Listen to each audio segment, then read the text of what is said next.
j'ai pris le courage. Ce monsieur, il m'avait dit, je pars tel jour. C'était la désillusion totale parce que quand j'arrivais chez cette dame, c'était où on dormait tous les unes sous les autres par terre. Ouais, c'était pas facile du tout. Moi, ce qui m'impressionne beaucoup dans ton parcours, c'est qu'on voit qu'il y a des éléments chaque fois difficiles, mais à chaque fois, il y a une solution. Oui, parce que quand tu as un but précis et que tu veux réussir ce but et que tu es positif et que tu as cette force et tu arrives. Je voulais que vous deux, toi Hugo et moi, réussissent en Suisse avec cette force et beaucoup de dignité. Merci à toi de ce bon compliment. Merci beaucoup, ça me touche énormément. Merci.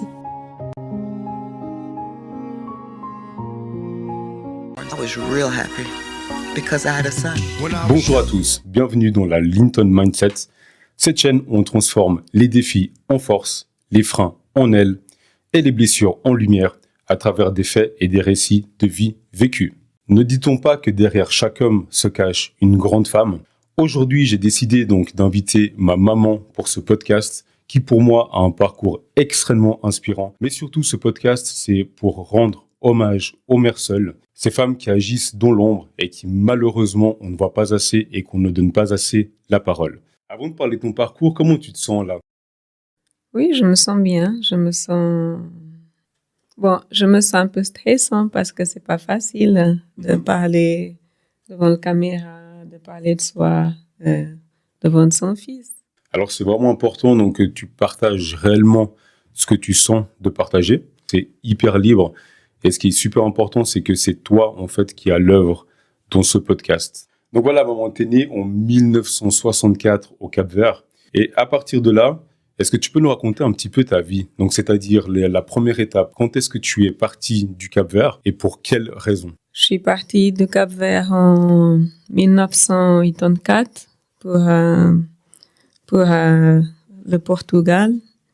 Le Cap-Vert, à l'époque, c'était très difficile. On vient d'une famille très pauvre, de 10 enfants, éventuellement pas d'études, pas de travail. Et je suis venue pour le but au Portugal, essayer de travailler un peu la journée et puis pour le but de faire un peu d'études le soir. Les choses se sont pas passées comme ça. Elles se sont pas passées ainsi. Au bout de 4 mois, quand j'étais arrivée au Portugal, j'apprends que j'étais déjà enceinte de mon premier fils. Donc aujourd'hui, je suis très heureuse d'avoir mes 2 fils. Après, le parcours a fait que voilà, les rêves, c'est tombé à l'eau. Je deviens mère à l'âge de 22 ans au Portugal de mon premier fils, Hugo. Et j'ai continué ensuite après à travailler et pouvoir élever déjà mon fils.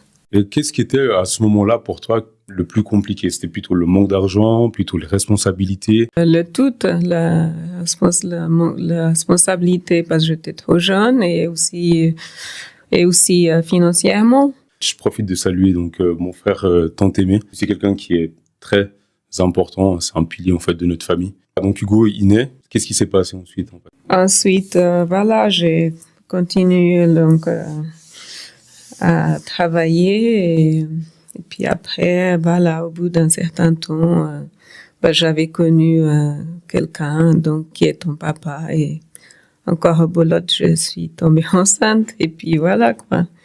2 enfants à Lisbonne. Mais voilà, j'ai eu il fallait rester courageuse et forte pour combattre tout ce parcours de vie assez dur, déjà au Portugal. Enfin, comment est-ce que tu essayais au quotidien de trouver en fait une solution avec nous deux ? Au quotidien, c'était quand même pas facile, parce que c'était dur de travailler dans des familles quand tu as déjà deux enfants toute seule, sans le père, quoi. Il y a eu le passage au Portugal et après tu décides donc de venir en Suisse. Pourquoi ce choix en fait? Comment le choix de la Suisse s'est imposé? Ce choix en Suisse, c'était avec le parcours de vie que j'ai vécu au Portugal. Un jour, je discutais avec un monsieur, un voisin qui habitait déjà en Suisse depuis un bon moment, qui partait là-bas aux vacances au Portugal. Et puis je discutais avec lui et puis je lui disais que j'étais pas très heureuse au Portugal, que j'étais pas très bien, que j'étais même peut-être prête de rentrer au pays au Cap-Vert avec mes 2 garçons. Et c'est là, lui, il m'a dit, mais réfléchis, t'es déjà au Portugal, retourner au Cap-Vert, ça va être trop compliqué. La Suisse, il m'a dit comme ça, la Suisse. Puis je dis, mais vous êtes fous, la Suisse. Moi, je sais même pas où se trouve la Suisse. Je connais personne en Suisse. Je parle pas mon français. Ça me paraît vraiment très, très, très compliqué, la Suisse, l'histoire de la Suisse. Et là, il m'a dit, mais nous tous, tout le monde, tous les étrangers qui n'ont pas de la langue française, quand on arrive en Suisse, personne parle la langue. On apprend par la suite.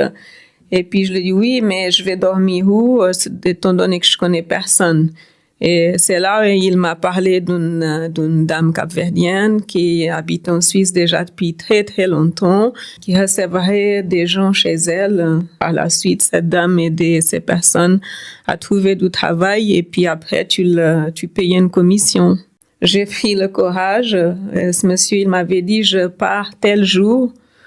Si ça te dit, on prend le bus.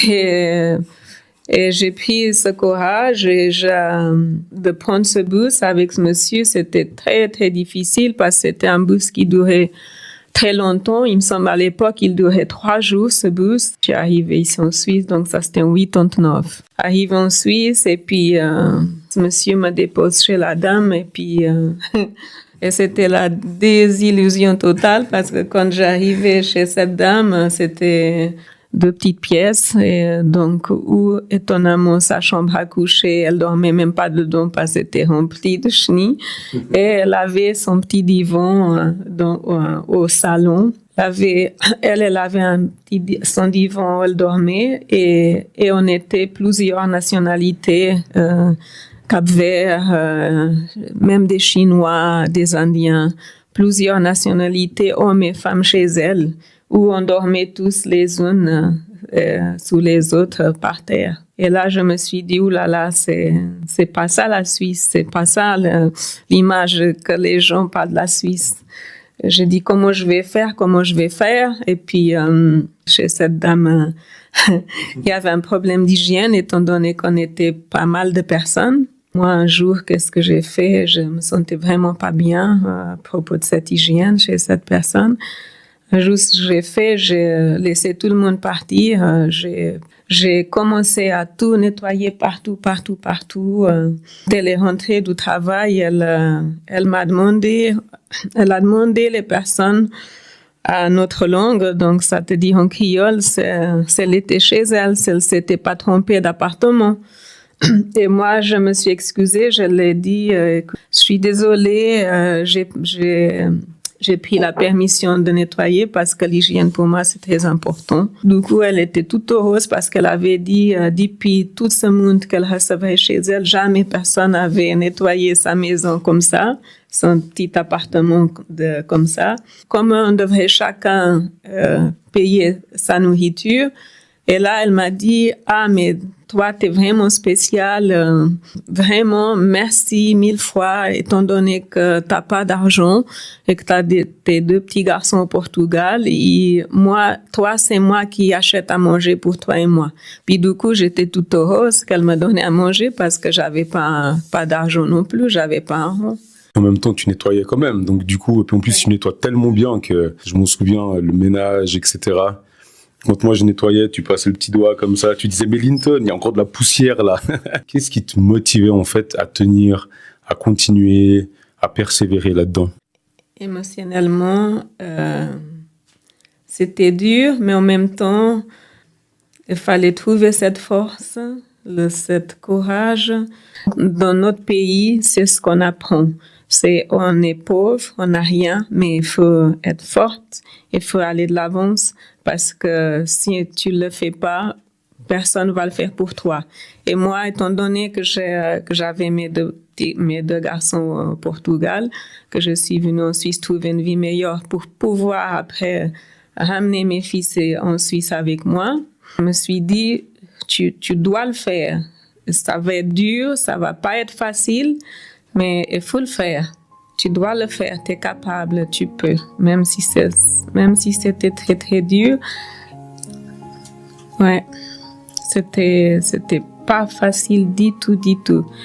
Mais après, en même temps, quand je voyais ce pays, la Suisse, donc les montagnes, ce lac, je me suis dit, tu es déjà dans un bon pays, même si tu le connais pas, tu viens d'arriver, tu es déjà dans un bon pays, tu es déjà là, ça va pas être facile, mais je vais arriver. Je ferai tout pour y rester, pour aller de l'avance et surtout, je ferai tout pour pouvoir après, par la suite, amener mes deux garçons ici avec moi.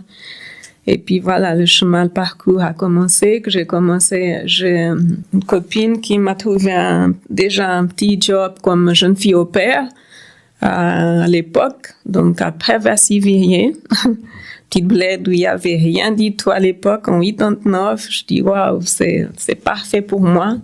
Moi, je cherche pas la ville, je cherche une vie meilleure pour moi et mes fils. Et c'est parfait. Et, j'avais 3 enfants, une petite fille de 4 ans, 2 ans et un bébé qui avait 6 mois. Et les patrons partaient à Lausanne très tôt. Ils travaillaient, ils rentraient le soir. Je parlais pas français et puis la copine, elle avait dit à mes patrons que comment je ferais pour me débrouiller en français et avec ses 3 enfants toute seule, toute la journée.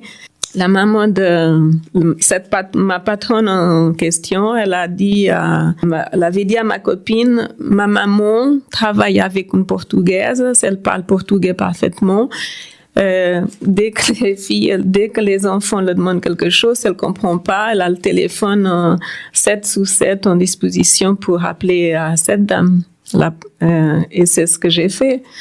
Et j'ai commencé comme ça à me débrouiller dès que je comprenais pas qu'est-ce que les 2 petites filles me demandaient.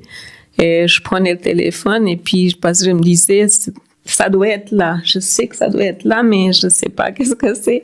Puis je prenais le téléphone, j'ai demandé à la dame, elle m'a demandé ça, c'est quoi. Puis le français a commencé à rentrer un tout petit peu comme ça.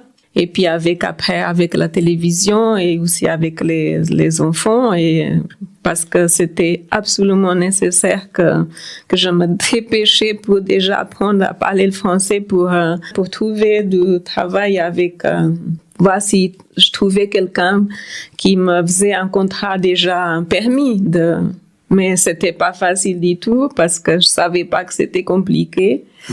Donc, je suis venue sur Lausanne quand j'ai senti que je me suis débrouillée un peu en français. Donc, après Vassy-Virier, je suis venue sur Lausanne.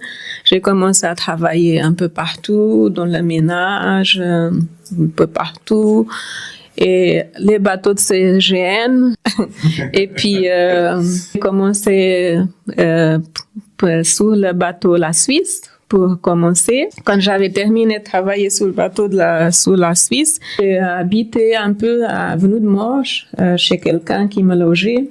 Ils avaient pris la restauration le bateau Général Guizon. Ils sont venus sonner à la porte où j'habitais, me demander si je voulais travailler pour eux parce que j'étais travailleuse, qu'ils avaient envie que si je voulais travailler pour eux. Très difficile, ce permis de saisonnier à l'époque, parce que tu devais travailler 9 mois, quitter le pays 3 mois, après avoir de nouveau la demande pour rentrer. Et les bateaux de CGN, c'était que pendant la période d'été, Et avant de finir sur le bateau de CGN, je devrais retrouver un autre travail dans la restauration pour me compléter mes 9 mois de travail, parce que sinon, si j'avais pas trouvé, c'était foutu. Mais j'ai toujours trouvé. J'ai fait 50 permis saisonniers avec cette condition-là, mais j'ai toujours trouvé du travail. Je suis vraiment impressionné de ce parcours, de cette force, de cette résilience. C'est impressionnant. Être à la fois, même avec la souffrance, mais être positive. Donc, tu as dit au début, j'aime bien à la fois. Est-ce que tu avais quand même une foi? Ça oui, parce que oui, j'avais une foi qu'il y a des moments de douleur assez importants émotionnellement. Je demandais à mes anges gardiens de m'aider, de me donner cette force. Surtout ma grand-mère que j'ai vécu avec elle, parce que au Cap-Vert, c'était comme ça. La maman, les grand-mères, les enfants, on vivait tous ensemble. Donc après, nous, on est arrivé en Suisse avec Hugo. Moi, j'avais 6, Hugo, il avait 2 ans de plus, il avait 8 ans quand on t'a rejoint. Oui, après, avec ce parcours de permis de saisonnier, après, j'ai réussi mon permis B. Quand j'allais avoir mon permis B, donc j'habitais sur Puy, parce que là, j'habitais déjà sur Puy, et j'avais été donc à l'école discuter avec le directeur que ça faisait longtemps que j'étais éloignée de vous, et s'il pouvait m'aider, aller déjà vous chercher au Portugal, que si vous pouvez bénéficier de l'école tout de suite. Et c'est un directeur qui était tellement humain, qui avait tellement beaucoup souffert avec des parents qui étaient éloignés de leurs enfants. Il m'a tout de suite dit, on va faire comme ça, vous irez les chercher. Et tant qu'ils sont pas encore déclarés, et on fera attention quand ils iront à l'école, on fera attention à tout. Et puis du coup, voilà, c'était encore effrayant, parce que moi j'avais peur que quelque chose arrive avec la police, tout ça. Les choses se sont démarrées comme ça. Une fois que vous avez commencé l'école, et j'ai été donc vous déclarer. Après, rebolote encore une souffrance assez dure, parce qu'une fois que vous avez été déclaré, comme je travaillais dans la restauration, je gagnais pas grand chose à l'époque. Berne m'avait écrit une lettre comme quoi il refusait de vous donner le permis, comme quoi parce que j'étais mère seule, et qu'ils avaient peur, donc j'allais bénéficier du social, chose que j'avais jamais demandé, parce que moi j'avais toujours peur, j'ai jamais rien demandé. Et puis là j'ai paniqué, j'ai dit que donc si vous devez retourner au Portugal, moi je retourne avec vous. C'était terminé pour moi la Suisse. Mais là j'avais pu après trouver des avocats à l'organisation des avocats qui aident les gens, qui m'a écrit une lettre à Berne, qui m'a aidé, donc pour dire que moi j'étais là pour travailler, même si je gagnais pas beaucoup, que mes fils c'était très important qu'ils soient avec moi, et que j'étais pas là pour aller profiter du système ou quoi que ce soit. Et puis là après ils ont accepté de vous donner le permis B. Moi, ce qui m'impressionne beaucoup dans ton parcours, c'est qu'on voit qu'il y a des éléments chaque fois difficiles, mais à chaque fois, il y a une solution. Oui. Comme si la vie, en fait, elle trouvait chaque fois son chemin. Oui, parce que quand tu as un but précis et que tu veux réussir ce but et que tu es positif et que tu as cette force et tu arrives. Moi, ma force, c'était que je voulais rester dans ce pays, la Suisse. C'était ça. Je voulais que vous deux, toi, Hugo, et moi, réussissent en Suisse avec avec cette force et beaucoup de dignité. Parce que j'aime ce pays, donc je voulais pas en même temps décevoir la Suisse. Parce que mine de rien, avec toute cette souffrance, tout le parcours très dur que j'ai vécu ici, mais la Suisse quand même nous a donné, moi, à mon point de vue, pour moi je dis c'est grâce à la Suisse qu'on est là, on est aujourd'hui. Ma chaîne YouTube, la première vidéo, Je la publie le 1er août, justement, c'était comme une forme de reconnaissance pour tout ce qu'on a obtenu, grâce à toi, puis aussi grâce à la Suisse. Qu'est-ce que, justement, la Suisse représentait vraiment pour toi?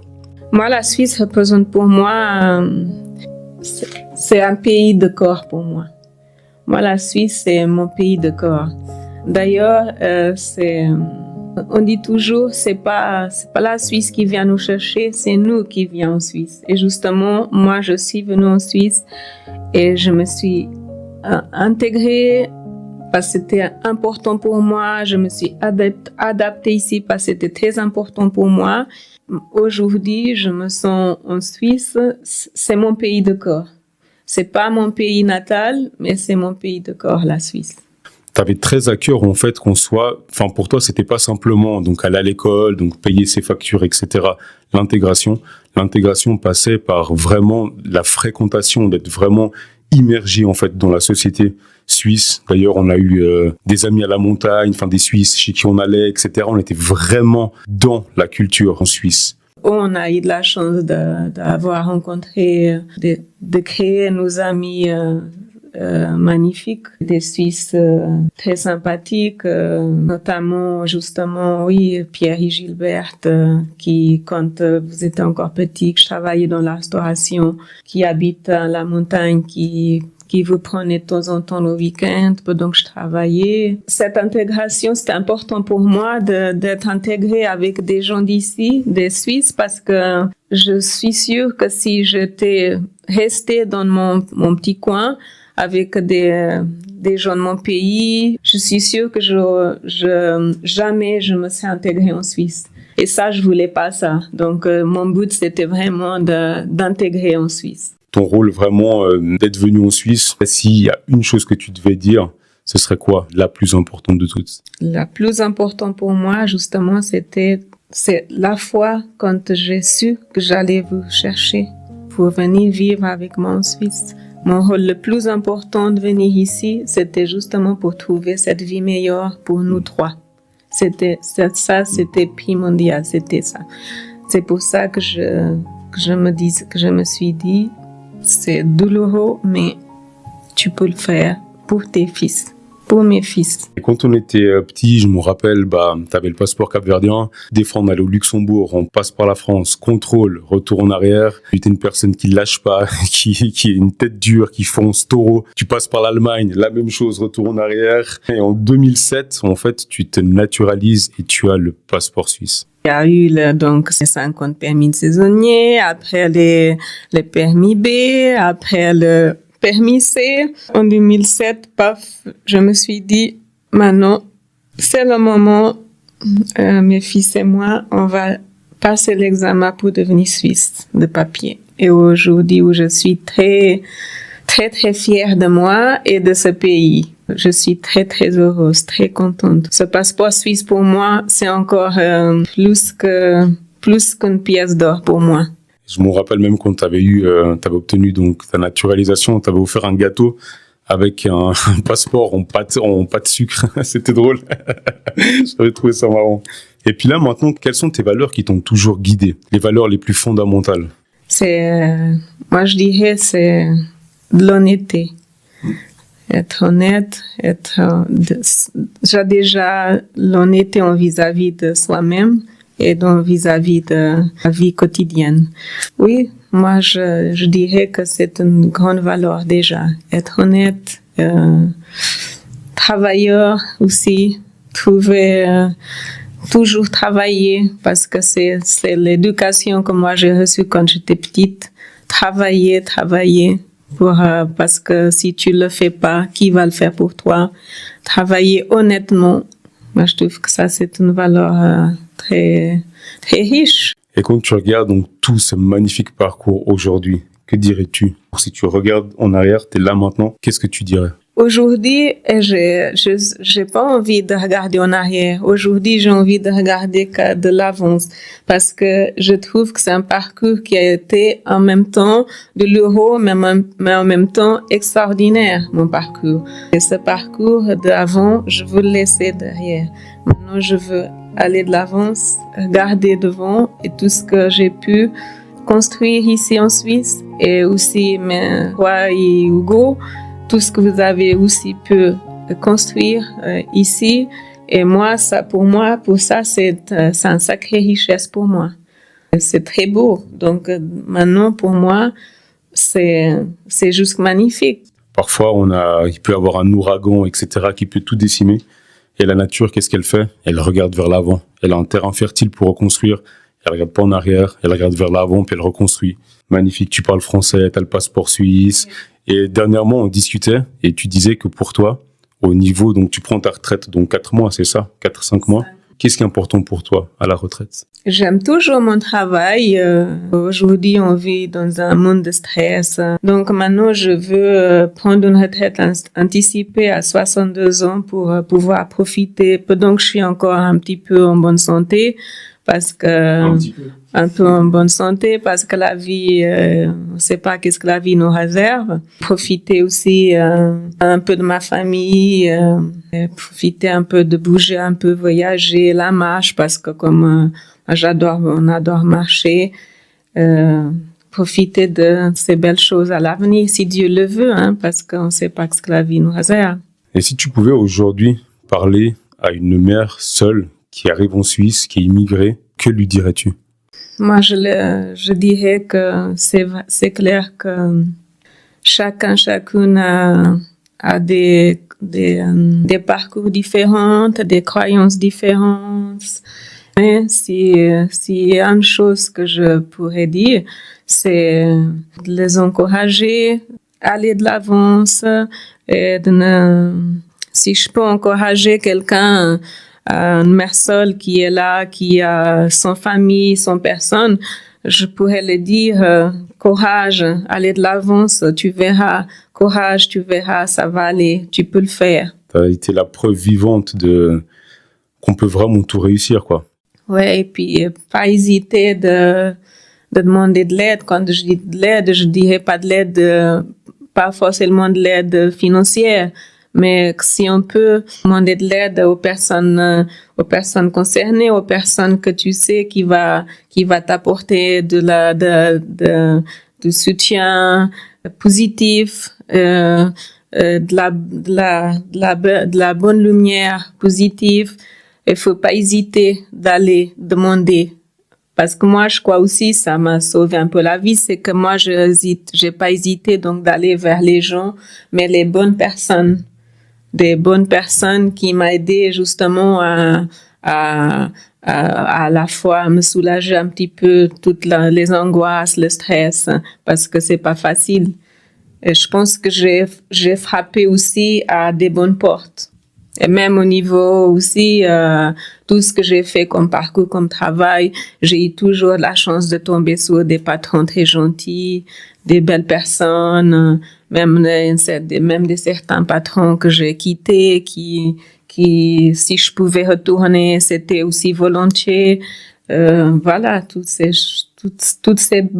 choses positives-là m'ont aussi beaucoup aidé. Voilà, donc on arrive gentiment donc au terme de ce podcast. Comment tu te sens là maintenant par rapport au début? Est-ce que tu te rends compte, en fait, est-ce que tu arrives à réaliser tout ce que tu as fait? À quel point c'est incroyable. Au début, c'était pas facile pour moi parce que c'était tellement dur à l'époque, mais justement, maintenant, je me sens autour de cette table-là devant toi. Je me sens bien parce qu'en même temps, c'est des choses vécues, c'est des choses, c'est partout, c'est ce chemin-là que j'ai vécu, c'est ce chemin-là que j'ai passé, et de le sortir aussi, ça me fait du bien. Et pour conclure ce podcast, je vais conclure sur le 24 décembre 2001, tu rentrais à la maison, tu pleurais, t'avais pleuré, tu t'es effondré, et t'avais dit, je me rappelle très bien, tous les parents, ils arrivent à offrir des cadeaux à leurs enfants, et moi, j'en suis pas capable. T'étais triste parce que tu pouvais pas nous offrir des cadeaux. Et je m'en souviens, avec Hugo, on s'était regardé. Nous, on était tristes parce qu'on s'est dit, mais pourquoi elle est triste pour ça? Et aujourd'hui, en fait, grâce, en fait, à tout ce que tu nous as enseigné, donc toutes les valeurs, donc le courage, la persévérance, etc. N'est-ce pas là le plus beau cadeau que tu pouvais nous faire? Oui. Oui, je pense et j'espère, ouais. J'espère que j'ai fait de mon mieux. J'ai fait qu'est-ce que je pouvais faire. Pour moi, c'était pas... Il y a des jours, je dis, est-ce que c'était assez? C'était pas assez. Mais je pouvais pas faire autrement. Puis grâce à ça, vraiment, je pouvais pas m'empêcher de te proposer de faire ce podcast parce que tout ce que je fais actuellement, enfin, à 14 ans, j'avais décroché mon premier petit boulot, je livrais des médicaments pour une pharmacie. À l'école, c'était très compliqué. Quand j'étais petit, ça l'est vraiment pas. Avec la persévérance, etc. et tout, j'ai quand même décroché un master. Aujourd'hui, je me lance dans des projets entrepreneuriaux. Je sais pas ce que ça va donner, mais c'est pas grave. Le cœur y est.